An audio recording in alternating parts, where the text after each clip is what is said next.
Hello, beautiful people. Today is 17th of April. My name is Sahil, and welcome to Newspaper Analysis. Guys, she is Greta Thunberg, who started the Friday for Future movement in Sweden, and from there rose to become the climate change activist.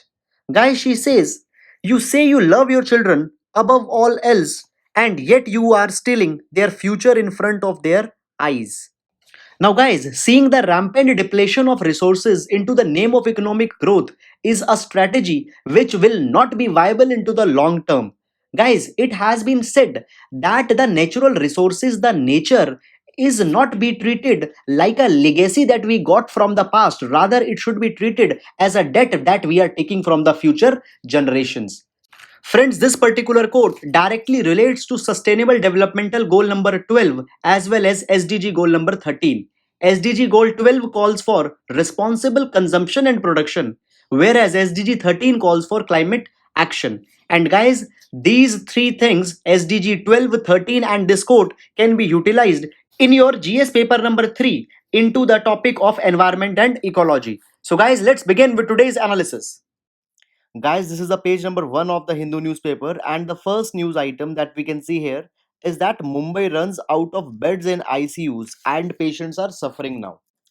Now, friends, into the news, it has been mentioned that due to increasing number of cases into the COVID-19, the government is facing shortage into the health infrastructure, and many states have less than required number of beds as well as ICU facilities. Guys, in this respect, we don't need to look into the data and numbers as how many states are having how many beds, but we need to make an analysis of this news item, and here goes the analysis. First of all, people who are getting infected by COVID 19, 70 to 80% of people will show mild symptoms and will not be needing an intensive care. However, guys, so many large number of people are getting infected that even the 10, 15, 20% amounts to be bigger amount. Now, out of this 20% people who might be needing hospitalization, 10 to 15% people needs intensive care and they needs to be shifted to the ICU. Now, when we talk about the capacity of ICUs in India, then data from National Health Profile states that India has 0.55 government hospital beds per 1000 population.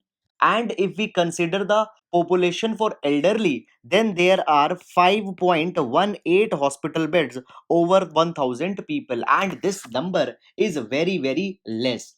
And if you pay attention, these are the total number of beds, and out of these total beds, only 8 to 10% beds are the ICU beds. And even into the ICU beds, nearly 20 to 25% ICU beds are fitted with ventilators. And into the best case scenario, if we consider that all the ICU beds are fitted with ventilators, then also India has nearly 57,000 ventilators. So, guys, the thing is that India is into a situation where the health infrastructure is very, very weak. Now, in this particular direction, what could be the scenarios? Now, friends, there is a fact that India has often dependent onto the private healthcare sector with respect to health facilities. And if I quote the datas, then from 60 to 74% of hospital beds are into the private hospitals, and more than 80% of the doctors are working into the private sector, and more than 70 to 80% of the midwives are involved into the private sector. What is happening right now that government is relying on to the facilities into the public hospitals, that is, or the government hospitals, though in certain cases private hospitals have been empaneled, but their number is very, very weak. So right now, if government wants to ramp up its fight against the COVID-19, we need that we should ramp up our health facility, and in that direction we need to go and explore the private sector. Now, friends, on this line, there are two models. On one hand, we can see the model of Spain, which went for the nationalization of their private hospitals for limited duration of time, and they are able to respond to the challenge. On the other hand, there is a model of Britain which did not went for such a step, and now there is a kind of a situation that government hospitals are overflowing with the patients, whereas private hospitals, they are lying vacant. So it is an example of wastage of resource. Though this argument is also correct that India is a free economy, but this is a time of crisis which requires an extraordinary response. So I can suggest here from the analysis that government should explore the privatization of the facilities and can empanel large number of hospitals to meet the crisis. Now, friends, this tend to be the short term approach. However, into the long term approach, we need to increase our expenditure onto the health. Right now, government is devoting 1.15 to 1.4% equivalent of GDP on health, but it needs to enhanced. Guys, according to the National Health Policy of 2017, government committed that this expenditure will be raised to 2.5%, and this is high time we should take a lesson, and this budget should be enhanced immediately. So guys, this was all about this news analysis. Now we'll move to the next news item. Now, guys, into the next news item, government has given some data with respect to number of cases and with respect to the fatality rate. So, fatality rate in India is supposed to be 3.3%, which is also the same onto the global front, also more or less same. Now, guys, we don't need to see the numbers and digits here. Certain important things are here into this particular news. First of all, for long it is being said that India is not doing a large number of testing and is lagging very behind into the number of tests. However, guys, a clarification has been given by the ICMR, and it has said that, see, if we take out the proportion, see, on one hand there are number of tests that we have committed. On the other hand, there are the number of cases that have came out. So if we take the ratio, then it means that India has tested 24 people for one positive tested patient. Guys, in this particular respect, the numbers for Japan are 1.7. It means that Japan test 11.7 people for one positive patient.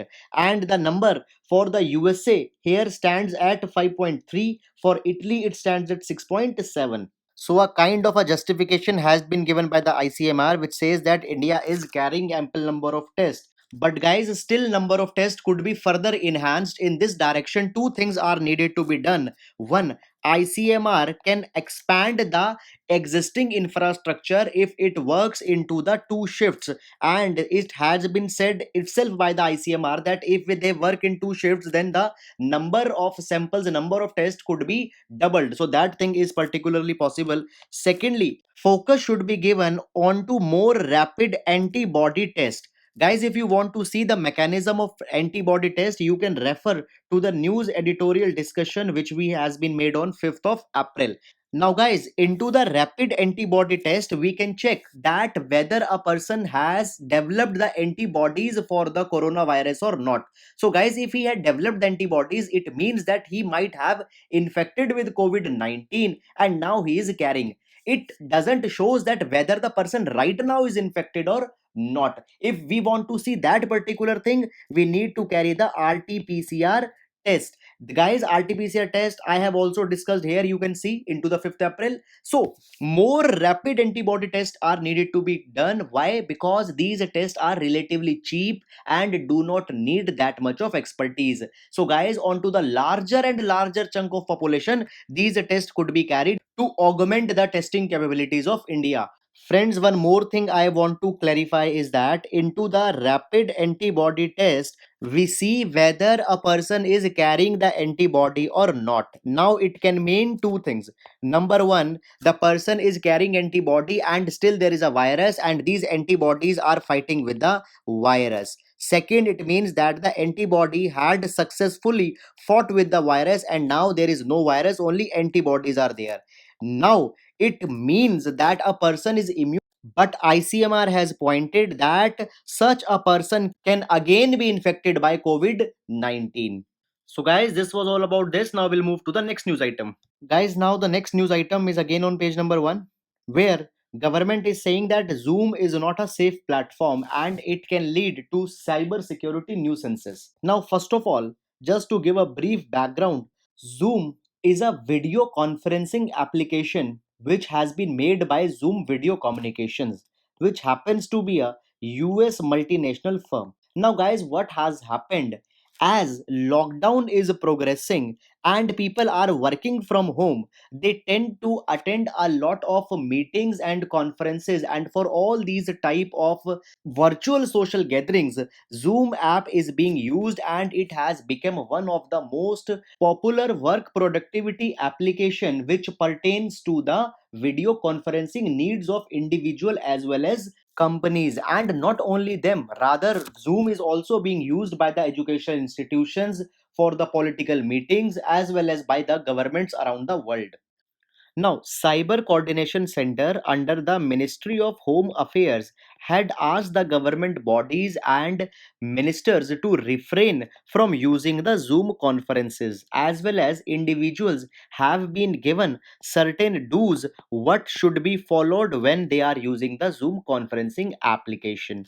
Now, this advisory comes when Indian Computer Emergency Response Team had flagged that there are certain lapses into the design of Zoom due to which the privacy and identity of the users could be compromised.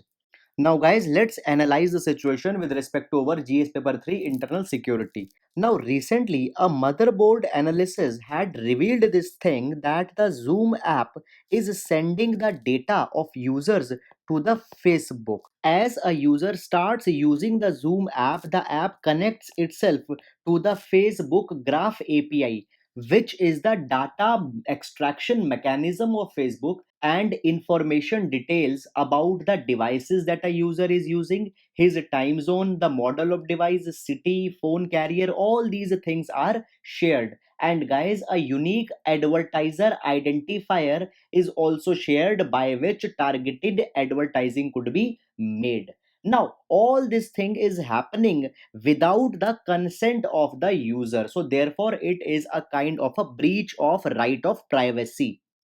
This was one thing. On the other hand, I had also told you that the Cyber Coordination Center had also given an advisory that what users should do and they should not do. Essentially, all this advisory is aimed to protect the systems of the individuals as well as users from hacking, as well as to save them from the DOS attacks, which stands for denial of service attack. Now, guys, what happens into the denial of service attack? A hacker makes an army of botnets, and by this thing, he gives millions and trillions of command to a server in the fraction of time. And due to this particular thing, server is not able to respond to all these commands, and the server collapses. In this kind of scenario, the legitimate users will also not be able to get the response from the server, and the service or the facility will be denied. Now, what can happen? Suppose you are using the Zoom app in between and a DOS attack is being made, then your conference would not be able to carry it, and a lot of inconvenience could be faced. Now, guys, there is entire theory why these DOS nets are carried. We will not be going right now into that particular thing. So, the Cyber Coordination Center's advisory will prevent these kind of DOS attacks in between, and will help to prevent the illegitimate entry into the conference rooms in which you are having a conference. Guys, these advisories will not be able to stop the data that is being shared between the Facebook. That happens to be an inherent mechanism. So please remember this kind of thing. So, guys, it is a very important topic for your GS paper 3 internal security. So this was all about this. Now we'll move to the next article. Now, guys, into the middle pages, important news items are not been there, and particularly the news items pertain to the city and regional sections. So I have taken two articles from Down to Earth, and this particular article discusses that Jammu and Kashmir administration is chopping Russian popular trees amid the fears of COVID-19. We'll discuss this particular thing. First of all, the name says Russian populars, but in Genesis, they are not Russian. Rather, these trees are the native of North America, and they were introduced in India in 1982 by the World Bank funded social forestry project. And since then, these trees are growing into India. And now these trees are being grown into regions of Punjab, Haryana, UP, Bihar, Himachal Pradesh, Uttarakhand, Jammu and Kashmir, all these regions. Now, guys, as they were being planted since 1982, in 1990s, a problem was discovered that these trees they spread the pollens for the process of their propagation and pollination. Now, these pollens causes the allergic problems and respiratory problems in certain individuals. Therefore, this particular variety of tree is often discouraged. Guys, even in 2015, Jammu and Kashmir High Court ordered that the certain varieties of pollen should be chopped out. Now, what has happened? Into the aftermath of COVID-19, the J&K administration has used this 2015 order of High Court and has now they started cutting the Russian popular female trees. According to J&K administration, the pollens of these female trees carry the strain of coronavirus and is infecting people of COVID-19. So in a bid to control COVID-19, they are chopping off the trees. But now there are certain problems in this particular thing. If we analyze the issue, number one, pollens are spread by the male trees and not by the female trees. And when the order has been given to chop the female tree, the order is wrong in its basic conception. Secondly, if we talk about the number of popular trees into J&K, there are more than 10 million popular trees, and cutting all these trees at one go will pose a serious harm to the fragile ecology of Himalayan ecosystem. Thirdly, a large number of people depend on these popular trees because they provide cheap timber as well as livelihood to these people. And guys, if these trees will be cut down, then those people will be suffering a crisis. Fourthly, as the world is grappling with the global warming and Himalayas have seen a huge deforestation into the recent years, cutting this particular thing will lead to the problem of loss of forest cover as they provide a thick forest canopy. Moreover, guys, if these plants will be cut down, then there could be unintended disasters such as landslides, etc. Now, if we talk as what should be done or what could be the solution to this particular problem, then they could be in such way. First of all, the allergic and respiratory problems are being caused, but this problem is not that much serious into the North Indian states such as Punjab and Haryana. Why? Because these trees there are grown into the rotation cycle, and one cycle spans for 5 to 7 years, after which these trees are replaced. But into the region of Jammu and Kashmir, these trees are grown into the rotation cycle of 12 to 15 years, and they are not replaced frequently, due to which they cause a problem.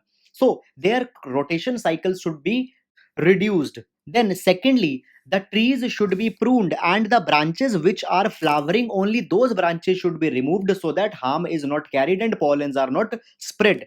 Thirdly, before chopping down all the trees, some indigenous viable variety of tree should be explored which could replace these trees. And guys, fourthly, often these trees are planted in monoculture pattern, so that monoculture pattern should be removed and mixed pattern of should be adopted so that their impact is not that much aggravated. So guys, there should be a solution rather than mad cutting of the trees, because this particular thing will be bringing a lot of their own challenges. So guys, this was all about this. Now we'll move to the next article. Now guys, into the next article, the Maldhari tribe has been mentioned. Now, just for the prelims, please remember these Maldharis are found into the region of Gujarat, primarily into the region of Kathiawad near the Gir forest. And these are the pastoral community which depend on the bunny grasslands. And these bunny grasslands is found into the region of Kutch, Gujarat. Historically, these grasslands were very good and provided a huge pasture to the animals as well as to the cattle. But guys, what had happened? Since 1970s, various exotic species of plants have invaded the region and the population of bunny grasslands are declining. So therefore, the Maldhari tribes have to migrate to other regions into the search of their grass. And now they are migrating to the region of Chhattisgarh where they go and come back. But now this year they went to Chhattisgarh but are not able to come back because of the lockdown, and people there, they are accusing them as the COVID carriers and they are being discriminated and segregated. Now, friends, as I have told you, these Maldhari tribes, they are the herd communities or pastoral tribes, matlab they keep animals. So, there are other herders as well as pastoral tribes which are important for your UPSC exam. They are the Gujjars and Bakarwals of Jammu and Kashmir, Gaddis of Himachal Pradesh, and Raikas of Rajasthan. They are also such tribal communities. These Raikas are also called as Rabadis in Gujarat. So they are also herders and pastoral tribes. Guys, this was all about this. Now we'll move to the next article. Now, the first editorial discusses the situation of migrant workers who have been stranded in GCC countries and why government should take steps for their evacuation. But first of all, have a look on GCC. Now, guys, Gulf Cooperation Council is a regional governmental body which has an aim of regional economic and political stability. Now, there are six members of GCC, and starting from north to south, we can see first of all, there is a Saudi Arabia. After that, there is a Kuwait. Then there is Bahrain. The next country is Qatar. Then there is UAE. Then finally we get Oman. Now, guys, coming back to the article, first of all, GCC happens to be an important economic territory with respect to India. India's large diaspora, that is, people of Indian origin, they are employed into the GCC countries and they are sending a large number of remittances to India, which are helping India to increase its forex exchange. Moreover, India happens to be world's largest recipient of foreign exchange, and that particular fact can be hugely attributed to the people living in GCC and sending money from there. Now, as COVID-19 is increasing, countries are going under lockdown and economic activities are reduced.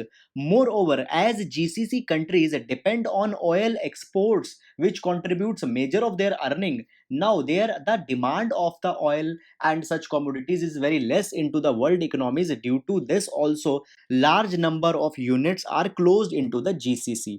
Now, because these units are shut down, there are large number of people who have rendered unemployed. If we talk about the profile of India's diaspora in GCC countries, then 50% of people are unskilled, 30% are semi skilled, and only 20% are those who are skilled and having some lucrative kind of employment. So these 20%, barring these 20% people, rest of the 80% people are facing a lot of miseries there. Now, guys, it is into the interest of India that these people should be evacuated back to their home countries because they are facing huge miseries there and their condition in this region is different than the diaspora who's living into the west because of certain things. First of all, the diaspora into the west, they are tend to be more skilled and educated, and as they are employed into the lucrative jobs, they are not that much susceptible. Moreover, countries into the west, they have covered people under a wide umbrella of social security programs,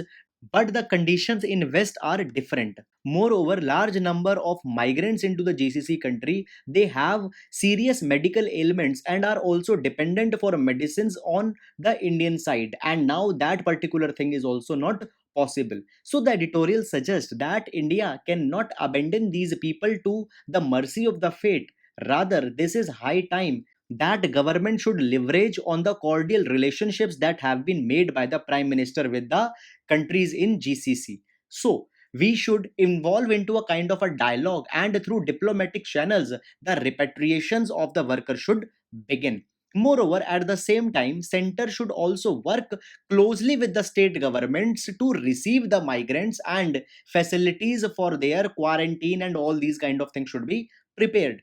In this particular direction, Kerala government has announced that they are ready to receive the migrants who will be coming, and they have put in place the health facilities for that particular thing.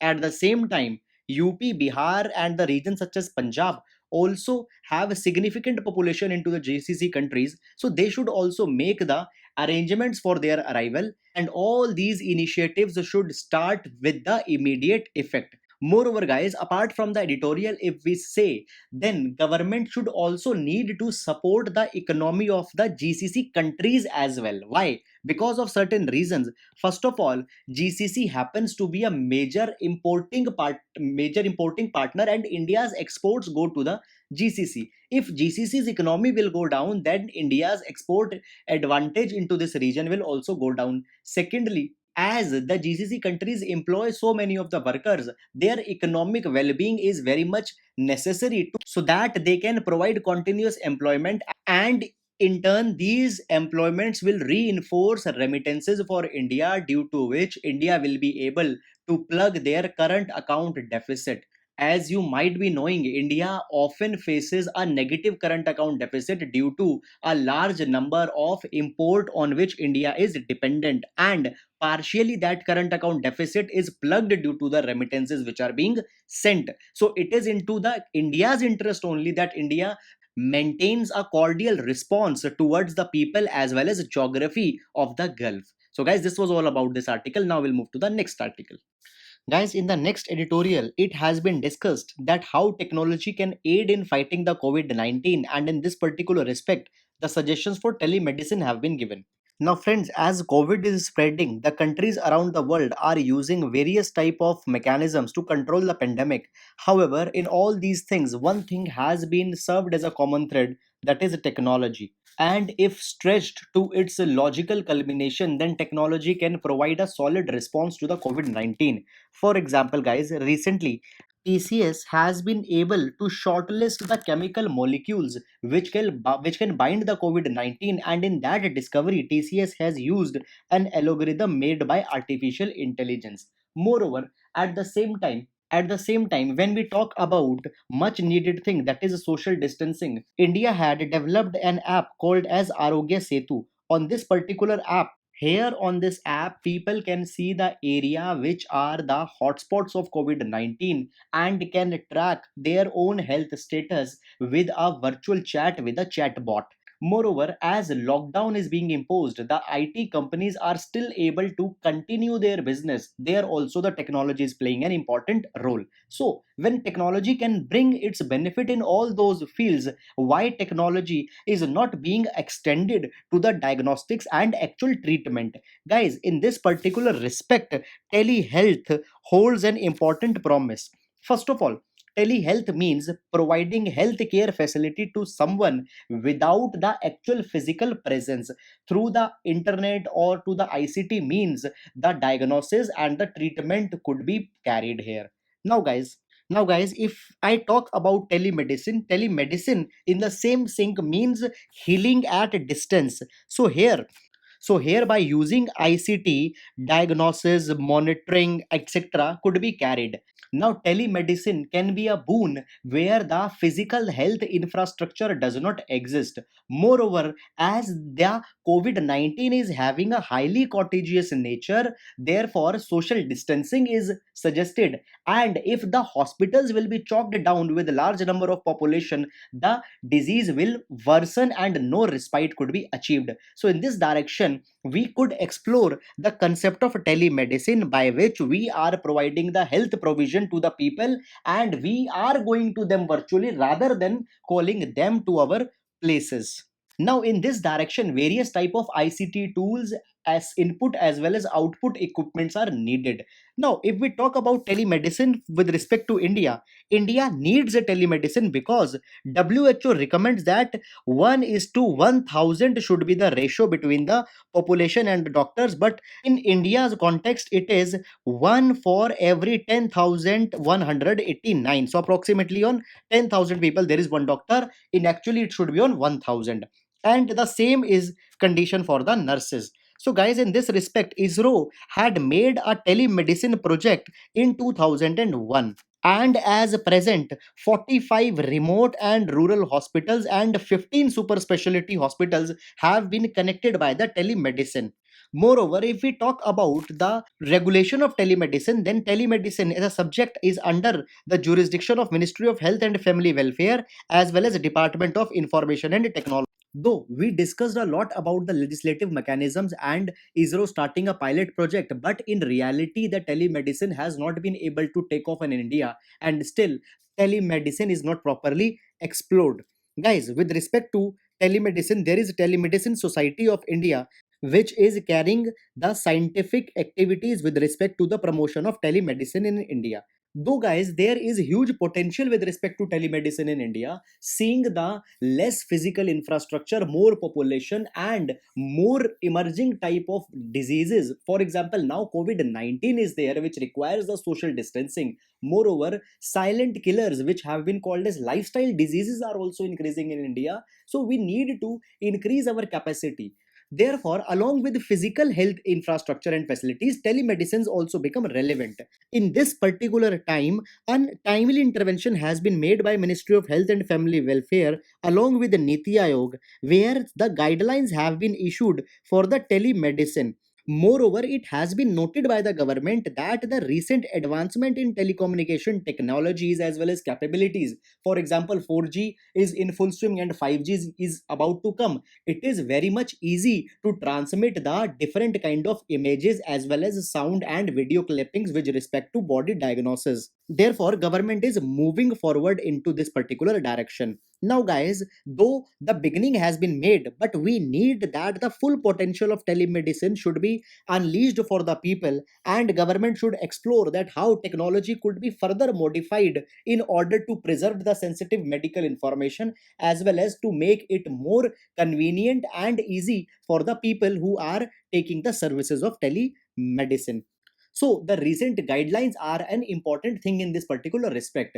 Guys, as I had talked earlier also, that telemedicine cannot be the mainstream medicine, but for the time being, telemedicine can ease the burden of the mainstream health professionals and can reduce the footfall into the hospitals and can come very handy. So guys, whenever so, guys, if you are writing any question on the health or to the health infrastructure of India, please keep into your mind that you should mention the telemedicine in your answers.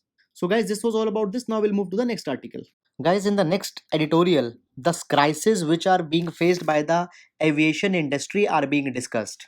Now, guys, as severe restrictions are being imposed into the aftermath of COVID 19, there will be huge revenue losses to the airlines. And according to certain estimates by the International Air Transport Association, the losses will be more than $250 billion in 2020. And these losses are not for the all airlines but for the major airlines. The condition, though, is different in all the countries, but the situation is more or less same. There have been certain nations which have completely grounded their airlines, and certain airports such as Changi airport has even closed one of their terminal because of low traffic which will be there into the times to come.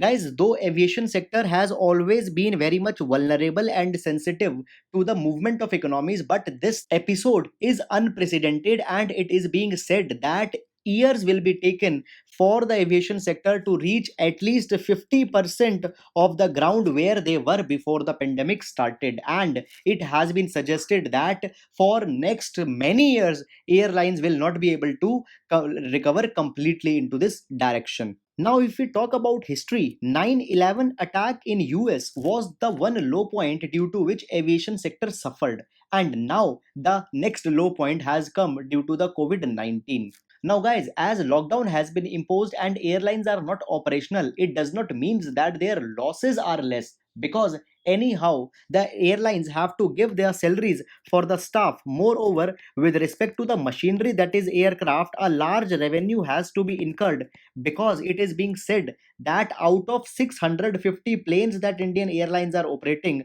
more than 50% of these planes are rented and their lease payments have to be made anyhow. So a huge losses are being incurred. Guys, though presently lockdown is being imposed, but it is being said that even after the lockdown will be over, the conditions will not be good. Why? Because due to the lockdown, there is a huge strain on the economic activity. Because of this particular thing, people will not be able to take the trips for the vacations because of two things. Number one, they will be having fear of infection by the coronavirus, so they will avoid the unnecessary trips. And second is that this economic impact will be eroding the disposable income, and people will go into the spree to save money, and they will avoid the leisure travel. Moreover, at the same time, though it has been said that business travels will be only which will be carried, but the business travels can also see a kind of an impact, because guys, various new phenomena have come into this lockdown. For example, the Zoom boom. So what has happened now, the video conferences are being carried in so much of propensity that it might change the social behavior for all together, and people might start avoiding the physical meetings, and this can become the new normal. And that particular case, even after the lockdown will be over, the sector will not be able to recover. Though all those things will happen, but even after the lockdown will be imposed, the social distancing norms will be there into the place, which means that flights have to operate at their one third of their capacity, and again there will be huge loss of revenue. So guys, condition after the lockdown is not good, and even in the lockdown, as I had told you earlier also, the air aviation sector industries are facing huge losses. Moreover, the losses are not only financial, but losses are also physical as well as mental. Friends, often it is said that physical or human machinery stays in good shape if it is used. Now, as during the lockdown, the machinery nor the human talents will be utilized, they tend to lose their expertise, and machineries can get corrosive.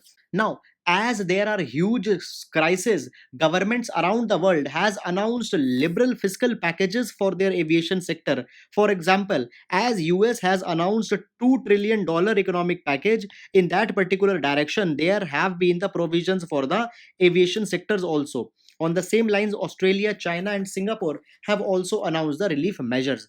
Now, when we talk about the Indian government will not be into a condition to announce such a measure due to its restrained financial condition. However, only one thing can be done, that is the nationalization of all the airlines, but it will not be a sustainable option because India might not be able to manage that particular thing.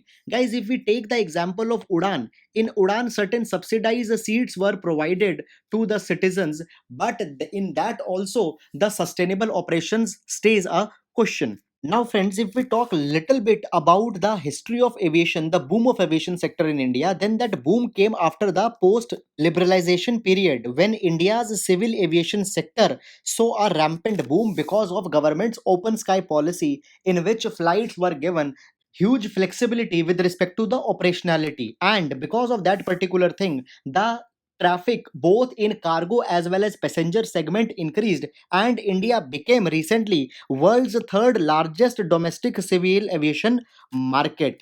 However, the problems have not started now for the civil aviation sector, but they have been there since the very start. First of all, the problem is there because of the ATF prices. Now, guys, what has happened? The prices of ATF are being increased substantially, and it is because the government increases the excise duty into the ATF in order to reap more of a revenue. Because of this particular thing, Indian flights need to pay 35 to 40% more into the terms of fuel charges when compared to their global counterparts. Guys, ATF prices in India are one of the highest into the world, and that is primarily because of the taxation of government. In this particular respect, it is being said that the GST should be imposed onto the ATF so that frequent revisions in excise duty can't be made. After that, there is one more problem, that government often intervenes substantially into the aviation sector. For example, regulation of airfares, and then pricing onto the jet, due to which the sector suffers. Guys, in this particular respect, government should leave the aviation sector alone and should not interfere into their operationalities. At the same time, when we talk about aeronautical charges, these are the charges which the flights have to pay to use the facilities of the airport. These charges are substantially high, also impacts the revenue capability of the aviation sector. And guys, at the end of the day, the burden is coming onto the Indian banks because the flights have taken enormous loan in order to sustain their operationalities. And because of the government's missing link here, they are not able to pay back the loans which have been taken from the banks, and huge NPAs are incurring into the aviation sector. Moreover, guys, there have been cutthroat competition because the Indian aviation sector is moved by a mindset that they need to conquer more and more markets, even at the expense of selling the tickets below their operational price. This thing has also made a huge dent onto the revenues of the airlines. So guys, this was all about the aviation sector. Please don't go much deeper than that. Guys, there was one more article on the financial stimulus that government should give. For example, universal food should be given, universal payment transfer should be given, more money should be given to manufacturing sector, all these kind of things. I think 8 to 9 times we had discussed, so I will not be taking up that because that will be merely repetition. So now we'll go to the next sections. Guys, there is one news item on the page number 11 which says that a team in Mumbai had developed a voice based test to detect the COVID 19.